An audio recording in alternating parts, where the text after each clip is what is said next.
أشرف الأنبياء والمرسلين وعلى آله وصحبه أجمعين أما بعد درود پاک کا نذرانہ پیش کیجیے صلی اللہ علی النبی الأمی وآلہ صلی اللہ علیہ وسلم صلاۃ و سلام علیک یا سیدی یا حبیبی یا رسول اللہ صلی اللہ علیہ وسلم۔ قرآنی مضامین پر مشتمل اس کتاب میں سے انشاءاللہ چند آیت کریمہ اور اس کی مختصر سی تفسیر، اس کا پس منظر آپ کے سامنے انشاءاللہ پیش کرنے کی سعادت حاصل کریں گے۔ حضرت سیدنا موسیٰ کلیم اللہ علی نبینا علیہ السلام کا تذکرہ چل رہا تھا، اسی سے متعلق انشاءاللہ آج مزید گفتگو کی جائے گی۔ جب فرعون دریائے نیل میں غرق ہو گیا اور تمام بنی اسرائیل مسلمان ہو گئے،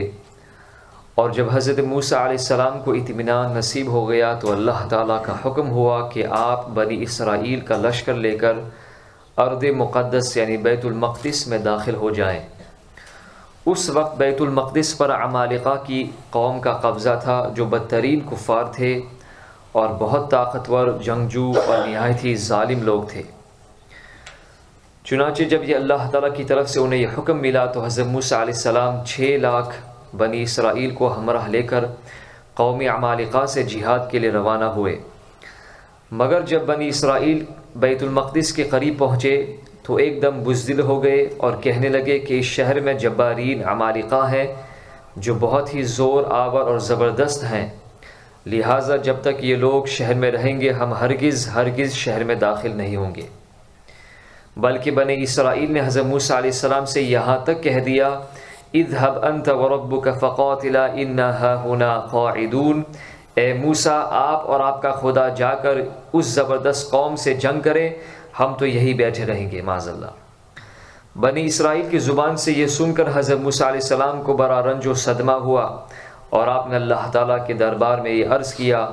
رب انی لا املک الا نفسی واخی فافرق بیننا وبین القوم الفاسقین، اے رب مجھے اختیار نہیں مگر اپنا اور اپنے بھائی کا، تو تو ہم کو ان بے حکموں سے جدا رکھ لے۔ اس دعا پر اللہ تعالیٰ نے اپنے غضب و جلال کا اظہار کرتے ہوئے فرمایا فَإِنَّهَا مُحَرَّمَةٌ عَلَيْهِمْ 40 سَنَةً يَتِيهُونَ فِي الْأَرْضِ فَلَا تَأْسَ عَلَى الْقَوْمِ الْفَاسِقِينَ، تو وہ زمین ان پر حرام ہے 40 برس تک بھٹکتے پھریں زمین میں، تو تم ان بے حکموں کا افسوس نہ کھاؤ۔ اس کا نتیجہ یہ ہوا کہ یہ 6 لاکھ بنی اسرائیل ایک میدان میں 40 برس تک بھٹکتے رہے مگر اس میدان سے باہر نہ نکل سکے۔ اسی میدان کا نام میدان تیہ ہے۔ اس میدان بنی اسرائیل کے کھانے کے لیے من و سلوہ آسمان سے اترتا تھا، اور پتھر پر حضرت موسیٰ علیہ السلام نے اپنا عصا مار دیا تو پتھر میں سے 12 چشمے جاری ہو گئے۔ اس واقعے قرآن شریف نے بار بار مختلف عنوانوں کے ساتھ بیان فرمایا ہے، جس میں سے سورہ مائدہ میں یہ واقعہ قدر تفصیل کے ساتھ مذکور ہوا ہے، جو بلا شبہ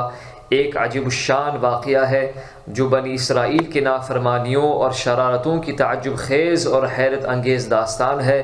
مگر اس کے باوجود بھی حضرت موسیٰ علیہ السلام کی محبت و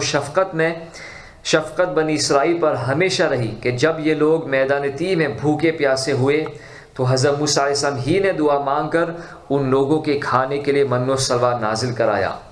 اور پتھر پر عصا مار کر 12 چشمے جاری کرا دیے۔ اس سے حضرت موسیٰ علیہ السلام کے صبر اور آپ کے حلم اور تحمل کا اندازہ کیا جا سکتا ہے کہ اتنے نافرمانیوں کے باوجود کہ قوم نے ان کی نافرمانی کی، قوم نے ان کے احکامات کی خلاف ورزی کی، اس کے باوجود بھی حضرت موسیٰ علیہ السلام سے محبت فرمایا کرتے تھے۔ ایک اور معجزہ جو اللہ تعالیٰ نے آپ کو عطا فرمایا وہ ہے ید بیضا، جس کو اردو میں روشن ہاتھ کہا جاتا ہے۔ حضرت موسیٰ علیہ السلام کو جب اللہ تعالیٰ نے فرعون کی ہدایت کے لیے اس کے دربار میں بھیجا تو 2 معجزات آپ کو عطا فرما کر بھیجا، ایک عصا جس کا ذکر ہم نے پہلے کیا تھا عصا موسوی، اور دوسرا ید بیضا جس کو روشن ہاتھ کہا جاتا ہے۔ حضرت موسیٰ علیہ السلام اپنے گریبان میں ہاتھ ڈال کر باہر نکالتے تھے تو ایک دم آپ کا ہاتھ روشن ہو کر چمکنے لگتا تھا، اور اس کی چمک اور روشنی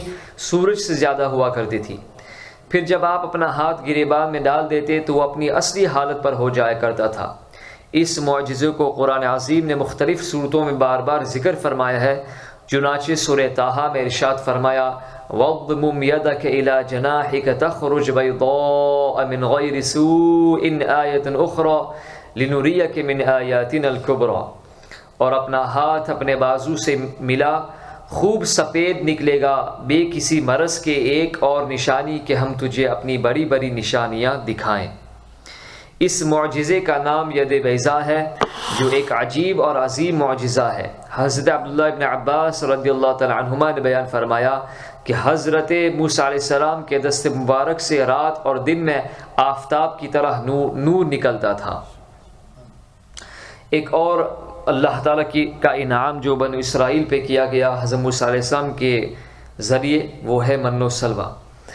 تو جب حضرت موسیٰ علیہ السلام 6 لاکھ بنی اسرائیل کے افراد کے ساتھ میدان تیہ میں مقیم تھے، تو اللہ تعالیٰ نے ان لوگوں کے کھانے کے لیے آسمان سے 2 کھانے اتارے، ایک کا نام من اور دوسرے کا نام سلوہ تھا۔ من کسے کہتے ہیں اور سلوہ کسے کہا جاتا ہے؟ من بالکل سفید شہد کی طرح ایک میٹھی چیز جس کو ہم حلوہ کہتے ہیں، یہ کہا جاتا ہے، اس کو حلوہ کہتے ہیں۔ یہ ایک سفید رنگ کی شہد ہی تھی جو روزانہ آسمان سے بارش کی طرح برستی تھی، سبحان اللہ۔ اور سلوہ پکی ہوئی بٹیریں تھی جو دکنی ہوا کے ساتھ یعنی سدن ہوا کے ساتھ آسمان سے نازل ہوا کرتی تھی۔ اللہ تعالیٰ نے بنی اسرائیل پر اپنی نعمتوں کا شمار کراتے ہوئے قرآن شریف میں ارشاد فرمایا وَأَنزَلْنَا عَلَيْكُمُ الْمَنَّ وَالسَّلْوَىٰ، اور تم پر ہم نے من اور سلوہ اتارا۔ اس من و سلوہ کے بارے میں حضرت موسیٰ علیہ السلام کا یہ حکم تھا، یعنی یہ نعمتیں جو اللہ تعالیٰ عطا فرماتا ہے اس کے ساتھ امتحان بھی آتا ہے۔ درود شریف اللہم صلی اللہ علیہ وسلم محمد مبارک وسلم وصلی علیہ۔ تو اس من و سلوہ کے بارے میں حضرت موسیٰ علیہ السلام کا یہ حکم تھا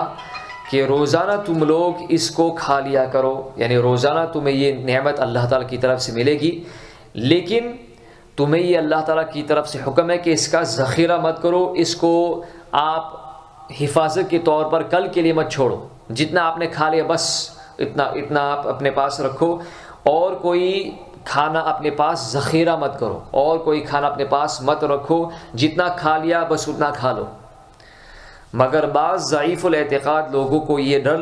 لگنے لگا کہ اگر اسی دن یا کسی دن من و سلوہ نہ اترا تو ہم لوگ اس بے آب و گیاہ چٹل میدان میں بھوکے مر جائیں گے۔ چنانچہ ان ضعیف الاعتقاد کمزور ایمان والے لوگوں نے کچھ چھپا کر کل کے لیے رکھ لیا۔ تو ہر روز تو یہ من و سلوہ اترتا تھا، تو اب کیا ہونے لگا؟ تو نبی کی نافرمانی سے ایسی نحوست پھیل گئی کہ جو کچھ لوگوں نے کل کے لیے جمع کیا تھا، جو کچھ کل کے لیے ذخیرہ ان لوگوں نے کیا تھا، وہ سب سڑ گیا اور آئندہ کے لیے اس کا اترنا بند ہو گیا۔ اسی لیے نبی کریم صلی اللہ علیہ وسلم نے ارشاد فرمایا کہ بنی اسرائیل نہ ہوتے تو نہ کھانا کبھی خراب ہوتا اور نہ گوشت سڑتا۔ کھانے کا خراب ہونا اور گوشت کا سڑنا اسی تاریخ سے شروع ہوا جب بنو اسرائیل نے اپنے نبی کی نافرمانی کر کے کھانے کو ذخیرہ کرنے لگے، اسی وقت سے کھانا خراب ہونے لگا اور گوشت سڑنے لگا، ورنہ اس سے پہلے نہ کھانا بگڑتا تھا نہ گوشت سڑتا تھا۔ اللہ اکبر۔ اللہ تعالی ہمیں اس پر عمل کرنے کی توفیق عطا فرمائے، اور اللہ تعالی ہمیں تمام انبیاء کرام اسلام کی احکامات پر عمل کرنے اور نبی کریم صلی اللہ علیہ وسلم کی شریعت مطہرہ پر عمل کرنے کی توفیق عطا فرمائے۔ صلی اللہ